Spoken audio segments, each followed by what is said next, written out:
got a question for you. How does this sound make you feel?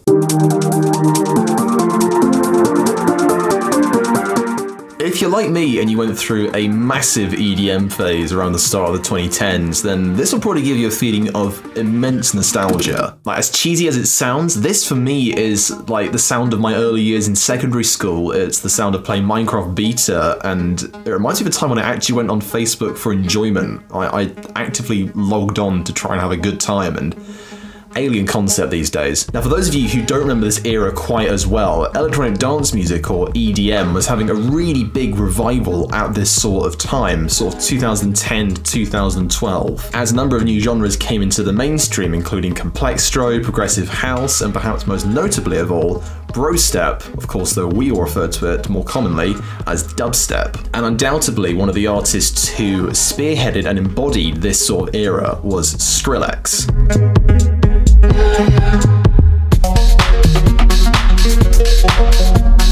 The song I was playing at the start there, Scary Monsters and Nice Sprites, mixes this very iconic and affirming synth riff with these really sort of overblown and aggressive heavy bass sections. At the time, I had never heard anything like this before, and you know, brostep in itself had barely come into existence only a few years before that. It was Skrillex, however, who was pivotal in giving it a real mainstream appeal and actually packaging it into something that was much more accessible to a wider audience. And that accessibility went beyond just the music itself, because Skrillex was one of the first artists I listened to almost exclusively on YouTube. Now, so that I don't piss anyone off, I'm not trying to ignore the many other artists who you can classify under the EDM moniker who were around at this time and who also found big audiences via YouTube. Artists like deadmau5 and Pendulum and Chasing Status, who I was also really into. Also not forgetting everything that was uploaded to the UKF channels. Mwah! All of them found huge fame through the ease at which you could listen to and share music on YouTube, and at the time it was a really new kind of ease. Quick YouTube history lesson, reading glasses on, because today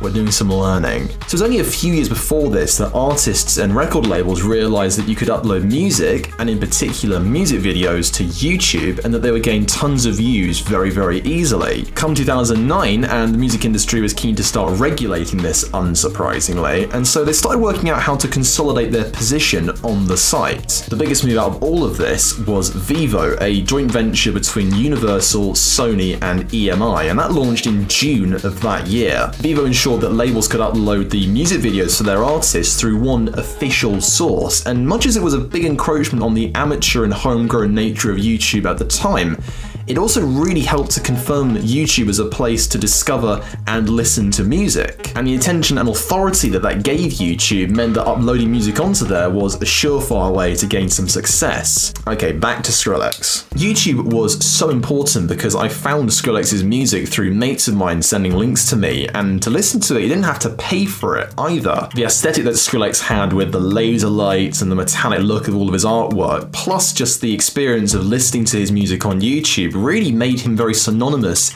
with the times. The early 2010s felt like they had a lot of opportunity and potential, and being a dweeby 13-year-old listening to his music, it had a very euphoric quality to it. Of course, as I'm sure you know, it was not to everyone's tastes. Dubstep as a term really gained lift through the image that Skrillex gave off, and because his sound was so divisive, so too did the term become quite a hotbed one. There's a lot of meme quality to the sound of brostep, and so that in turn turned dubstep into a meme, and that spilled into all sorts of things. Primarily, it was into impact font memes, which I'm really glad to see had an ironic revival a few years ago, because Jesus fucking lord, the stuff that we were sharing back at the start of the decade, I mean, oh god, no. Regardless of how awkward it is reading back over those memes, it's important to recognise that Skrillex's music was part of a wider movement that linked EDM to internet culture. The biggest example of this for me is Minecraft, because so many of the people that were playing and promoting it in those early days were either linked to EDM, or they listened to EDM, or they were a part of that culture. deadmau5 was playing it, the gaming YouTubers that you watch would have EDM songs in their video intros.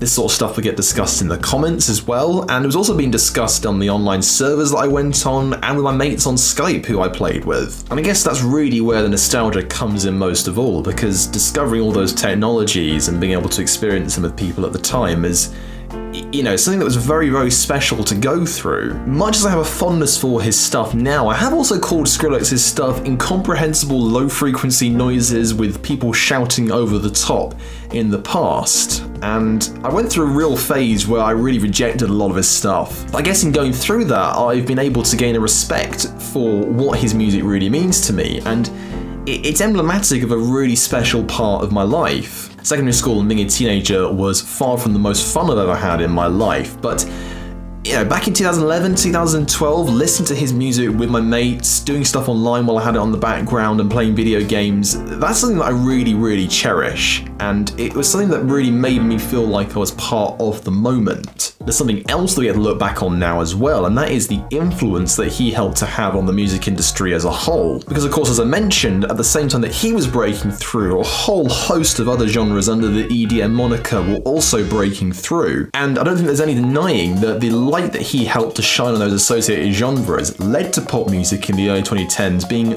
dominated by EDM-inspired tracks. It's been so common for the last 50 years for the innovations within electronic music and dance music to have huge influence on the sounds of popular stuff in the years afterwards. This is a topic that really needs its own video, to be honest, but it's important to place Skrillex within this context. At the end of the 2000s, you know, Pendulum were at the peak of their career, The Prodigy are having a resurgence with the release of Invaders Must Die, and then you have all these EDM artists, you know, doing their own shtick and releasing it online.